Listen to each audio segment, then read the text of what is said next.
here with Paddy Lowe from Zero Petroleum. Hi Paddy. So what is Zero Petroleum working on at the moment? Synthetic fuels in a nutshell, and people wonder, well, what is that?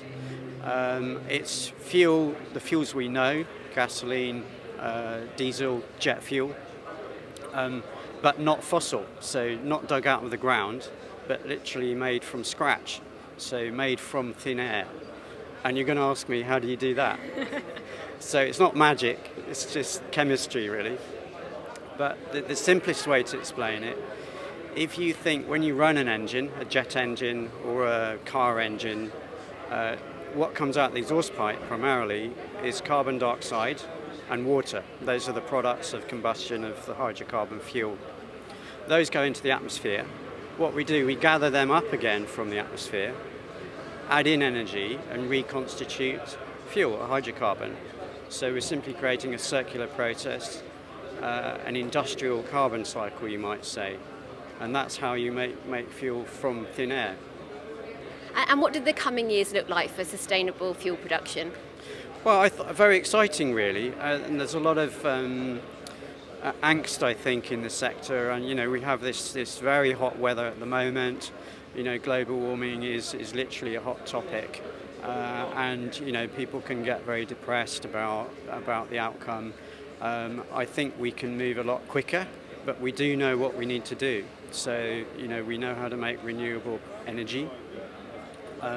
We can use that directly in electric cars, for instance, and that's a great application.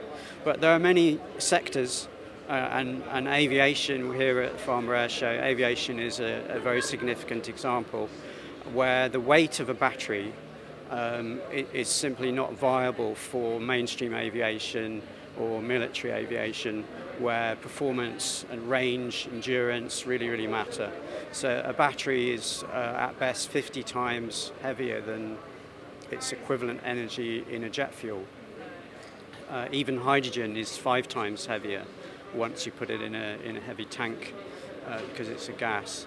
So for mainstream aviation, we need liquid fuel really indefinitely. There isn't any other answer. Now we do have sustainable aviation fuels coming about now, typically made from agricultural products such as cooking oil or from waste, municipal waste. And those are great projects, but the problem with those is the scale. You know, we could not run all of global aviation on those feedstocks. We cannot go back to agriculture for energy of that scale. You know, agriculture is already stressed to produce the food we need. And this is where synthetics come in, because it's a very dense manufacturing process. You know, we call our process a forest in a factory, because we do the same chemistry as a forest, really, but we're doing it in an industrial manner with all the sort of density and control you get in industry. And how quickly do you think airlines and OEMs are going to embrace fossil-free fuels? I think some of them want to and are pushing ahead really well. Some of them maybe are being forced in that direction. There will be cost initially. Actually, I'm very optimistic that in time, cost will become level with fossil fuels or even better. We've seen, you know, for instance, wind power, wind energy in this country used to be very expensive. It's now cheaper to produce a new wind farm for the same energy than to build a gas-fired power station. So, you know, wind has become cheaper than fossil fuel in the electricity generation sector.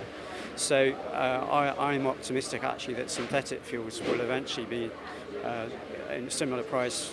Well, who knows what fossil fuel prices are going to cost anyway.